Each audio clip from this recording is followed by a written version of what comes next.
الحمد للہ الذی رفع مقام العلماء والمعلمین والصلاة والسلام علی من بعث معلما للعالمین وعلی آلہ واصحابہ الذین کانوا حملة العلم وائمة المہتدین. اما بعد، میرے معزز اساتذہ کرام، فضلاء ذیشان، علماء ذوی الاحتشام اور طلباء اعزام، السلام علیکم ورحمۃ اللہ وبرکاتہ. آج اس بابرکت مجلس میں اپنے اساتذہ کرام کے سامنے جو قلبی مسرت اور فرحت میں محسوس کر رہا ہوں، اسے الفاظ کا جامہ پہنانا مشکل ہے. ایک طالب علم کے لیے اس سے بڑھ کر سعادت اور خوشبختی کیا ہوگی کہ جس ادارہ اور دانشگاہ سے اس نے علم کا فیض اور نور پایا، آج اسی ادارہ کے انہی محسنین کے تذکرے پر مبنی اس کی کتاب انہی اساتذہ کرام کے دست مبارک سے منظر عام پر آ رہی ہے. اور میں نہایت صداقت کے ساتھ یہ عرض کرنا چاہتا ہوں کہ یہ کتاب نہ تو میرا کوئی بہت بڑا علمی کارنامہ ہے اور نہ ہی یہ میری کسی صلاحیت کا مظہر ہے، بلکہ حقیقت صرف اتنی ہے کہ ہم نے جامعہ نظامیہ کی جو ریزہ خاری کی ہے اور اساتذہ کے دامن فیض سے جو علم کے موتی ہم نے چنے ہیں، یہ کتاب اسی فیض کا ایک ادنا سا قطرہ ہے. ما انا الا غرس من غراسکم وقطرۃ من بحر نوالکم.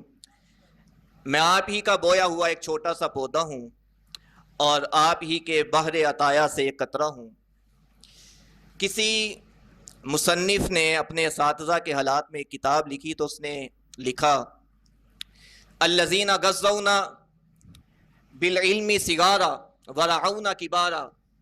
ہمارے اساتذہ وہ تھے کہ جنہوں نے بچپن میں ہمیں علم کی غذا دی اور بڑے ہونے پر انہوں نے ہماری سرپرستی فرمائی. فکم من شیوخ منہم جاد بنفسہ ووقتہ لیصلح من حالنا. اور ہمارے کتنے ہی شیوخ اور اساتذہ ایسے تھے کہ جنہوں نے ہماری اصلاح کے لیے اپنا وقت بلکہ اپنی جان اور اپنی پوری ہستی وقف کر دی. آپ استاذ الاساتذہ علامہ محمد رشید نقشبندی شیخ الحدیث علیہ رحمہ کے حالات پڑھ کر دیکھیے کہ بیماری کے باوجود تدریس کے ساتھ ان کی جو وابستگی رہی، اسی حالت کے اندر وہ اللہ کے حضور پیش ہو گئے تو جادہ بنفسہ و وقتہ کا وہ عملی نمونہ تھے. فحق علینا ان نثبت ثناءہم فی الکتب شکرا لجمیلہم.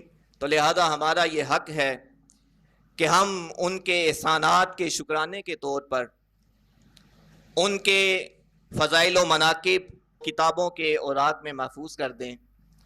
تو آپ سمجھ لیجئے کہ یہی وہ فکر تھی کہ جو اس کتاب تذکرہ اساتذہ جامعہ نظامیہ رضویہ کی تالیف کا باعث بنی.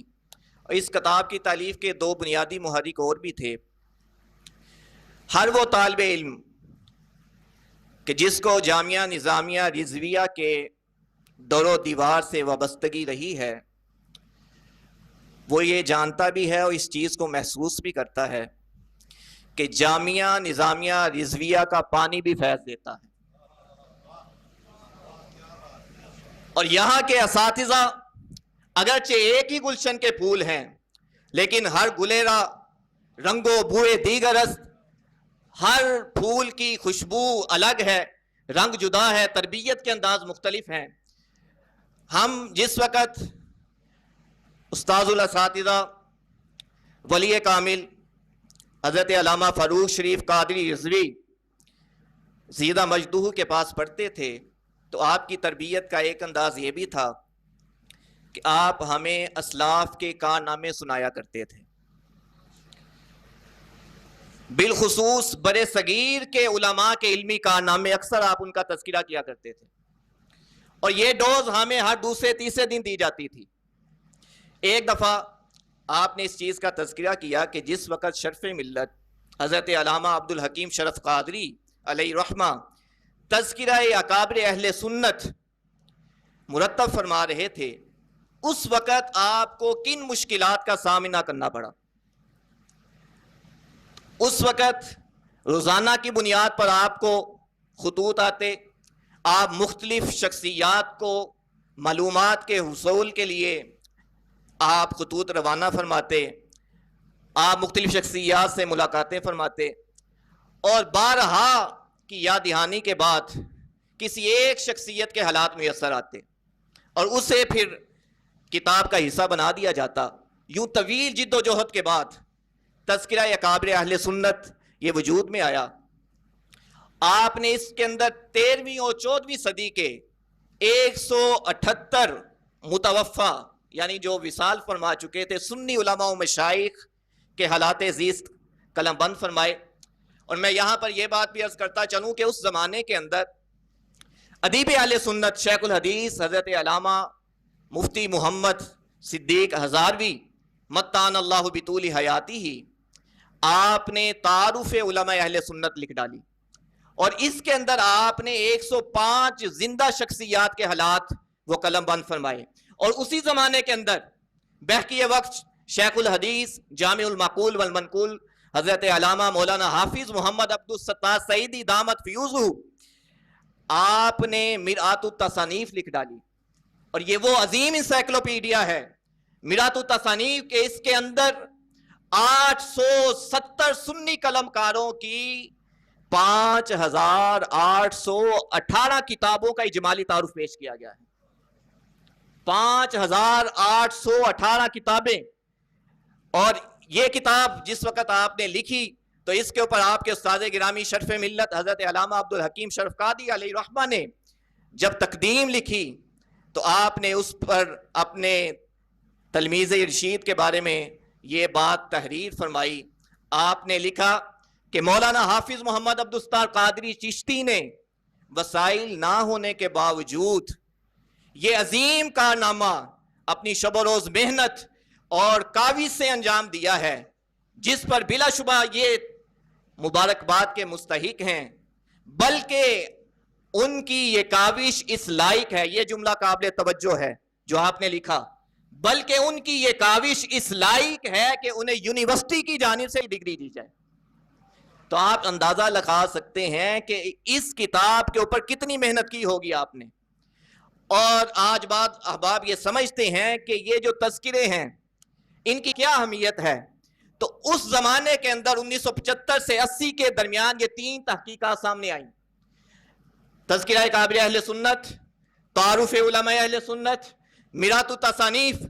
ان کی اہمیت یہ ہے کہ آج بھی برِ صغیر کے اندر کوئی محقق وہ برِ صغیر کی شخصیات کے بارے میں کام کرنا چاہتا ہے تو یہ 3 تحقیقات ہیں اسے بنیادی مواد فراہم کرتی ہیں۔ تو یہ اہمیت ہے ان 3 کتابوں کی۔ تو میں یہ عرض کر رہا تھا ہمارے استاد گرامی حضرت علامہ فروغ شریف قادری رضوی دامت برکاتہم العالیہ آپ نے ہمیں شرف ملت علیہ رحمہ کی وہ مشکلات جو تھیں ان کے بارے میں بتایا، اور آپ کا مقصد یہ تھا کہ اسلاف کے علمی جو کارنامے ہیں ان سے باخبر کرنا اور اسلاف کی محبت دلوں کے اندر جاگزیں کرنا اور محنت کا خوگر بنانا۔ الحمدللہ آپ کی یہ جو تربیت ہے وہ شعور کا ایسا حصہ بنی کہ جس وقت میں 2018 کے اندر جی سی یونیورسٹی لاہور سے ایم فل کر رہا تھا اور مقالہ کے لیے عنوان سلیکٹ کرنا تھا، تو آپ کی جو تربیت ہے اس کے اثرات باقی تھے۔ تو میں نے جامعہ نظامیہ رضویہ کے اساتذہ کی تصنیفی خدمات کے اوپر مقالہ لکھا، اور جس کے اندر 45 مصنفین اساتذہ کے حالات میں نے جمع کیے اور ان کی 700 سے زائد تصانیف کا ذکر کیا۔ تو یہ جو مقالہ ہے وہ اس تالیف کی ہے جو آپ کے سامنے ہے، تذکرہ اساتذہ جامعہ نظامیہ رضویہ، اس کے لیے یہ خشت اول بن گیا۔ اور پھر 2022 کے اندر میرے استاد گرامی حضرت علامہ مولانا شکور احمد زیاد سیالوی زیدہ مجدوہ آپ نے حکم فرمایا کہ چونکہ تم پہلے اساتذہ پر کام کر چکے ہو لہذا اب تمہیں چھٹی نہیں ہے، تم نے تمام اساتذہ کے حالات لکھنے ہیں۔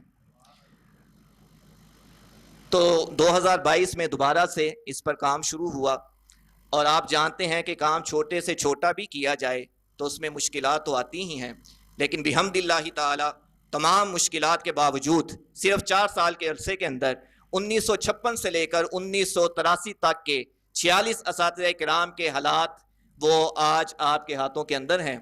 لیکن حقیقت اور سچ یہ ہے کہ کیف یحصی القلم مناکب البحور، کہ قلم سمندروں کی وسعت اور ان کے فضائل و مناقب کو احاطہ تحریر میں کب لا سکتا ہے. اور میرے محترم عزیز ساتھیوں، آپ سے میں یہ گزارش کرنا چاہوں گا کہ ہماری سب سے قیمتی چیز ہمارا وقت ہے، تو آپ اس وقت کو مزید قیمتی بنائیے. ہمارا تعلق جس ادارے و جامعہ سے ہے، اس جامعہ نظامیہ رضویہ کی بنیادوں کے اندر مفتی اعظم پاکستان مفتی محمد عبد القیوم ہزاروی علیہ رحمہ کا خون جگر شامل ہے. اور حضرت مفتی اعظم وہ ہستی ہیں کہ گویا یہ مصرع آپ ہی کو پیش نظر رکھ کر کہا گیا تھا کہ ماں زندہ ازائم کہ آرام نہ گیریم، کہ ہم تو زندہ ہی اس لیے ہیں کہ ہم آرام اور سستی اور کاہلی کو پاس پھٹکنے نہیں دیتے.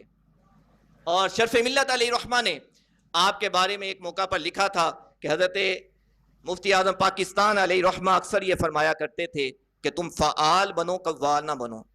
تم کام کرنے والے بنو، باتیں کرنے والے نہ بنو. اور حضرت شرف ملت علامہ عبد الحکیم شرف قادری علیہ رحمہ سے 1997 کے اندر ایک انٹرویو کے دوران یہ سوال کیا گیا کہ آپ کیا سمجھتے ہیں کہ وہ کون سے ایسے علمی اور فکری اور تحقیقی موضوعات ہیں کہ جن پر کام کرنے کی اشد ضرورت ہے. تو آپ نے یقین جانیے آج سے 30 سال قبل جن موضوعات کی جانب توجہ دلائی تھی وہ موضوعات آج بھی تشنہ تحقیق ہیں. تو میری آپ سے یہ گزارش ہے کہ آپ آگے بڑھیے اور قلم و کرتاس سے اپنا رشتہ جوڑیے. وگرنہ ابو القاسم شابی نے یہ کہا تھا کہ وَمَن لَا يُحِبُّ صُعُودَ الْجِبَالِ يَعِشْ أَبَدَ الدَّهْرِ بَيْنَ الْحُفَرِ، کہ جو شخص پہاڑوں کی بلندیوں پر چڑھنے کا حوصلہ اور شوق نہیں رکھتا، جو پہاڑوں کی بلندیوں پر چڑھنے کا شوق اور حوصلہ نہیں رکھتا، وہ اپنی پوری زندگی بین الحفر گزار دیتا ہے. بین الحفر کا میں ترجمہ نہیں کرتا، مطلب یہ ہے کہ وہ چھوٹے چھوٹے کاموں میں اپنی زندگی گزار دیتا ہے. میں آخر میں اپنے تمام اساتذہ کرام کا شکریہ ادا کرتا ہوں اور اپنے ہر اس ساتھی کا جو اس راہ تحقیق میں میرا معاون بنا، بالخصوص امین علم و تحقیق مجمع علم و فضل شیخ الحدیث حضرت علامہ ڈاکٹر فضل حنان سعیدی. آپ کا شکریہ ادا کرتا ہوں کہ آپ کی شفقت اور آپ کی علمی و فکری تربیت وہ زمانہ طالب علمی سے لے کر آج تک جاری و ساری ہے. آپ نے اس کتاب کے اوپر ایک وقیع تقدیم ثبت فرمائی اور میں اس کے ساتھ ساتھ اس عظیم شخصیت کا بھی شکریہ ادا کرتا ہوں کہ یہ تصنیف جو ہے، یہ تالیف حقیقت میں انہی کی مرہون منت ہے. اور جس قدر میں نے اس کی تالیف کے اندر محنت کی ہے اس سے کہیں بڑھ کر انہوں نے محنت کی ہے. میری مراد استاذ الاساتذہ، استاذی اور مجلس علماء نظامیہ کے روح رواں حضرت علامہ مولانا شکور احمد ضیاء سیالوی صاحب فجزاہ اللہ احسن الجزاء، اور میں آخر میں اپنے ماموں جان حضرت علامہ مولانا صاحبزادہ مفتی محمد انوار الرسول مرتضائی صاحب، آپ کا بھی شکریہ ادا کرتا ہوں کہ آپ کی علمی سرپرستی ہمیشہ میرے سر پر سایہ فگن رہی اور آپ نے کتاب کے اوپر حرف شناسائی لکھ کر میری حوصلہ افزائی فرمائی. یہاں پر میرے والد محترم بھی تشریف فرما ہیں، میں ان کا بھی شکریہ ادا کرتا ہوں کہ یہ سب کچھ ان کی دعاؤں کا نتیجہ ہے. وہ کسی نے کیا خوب کہا تھا، ان الاحسان اذا تکرر قید الشکر و ان الفضل اذا کبر عجز اللسان، کہ جب احسان بار بار ہو تو شکر لازم ہو جاتا ہے، لیکن جب فضل و کرم حد سے بڑھ جائے تو زبان اس کے شکر سے عاجز آ جاتی ہے. اللہ تعالیٰ کی بارگاہ کے اندر دعا ہے کہ وہ اس کاوش کو شرف قبولیت بخشے. اللہم اجعل ھذا العمل خالصا لوجہک الکریم وتقبلہ منی واجعلہ ذخرا لی ولوالدی ولاساتذتی یوم الدین. والسلام علیکم.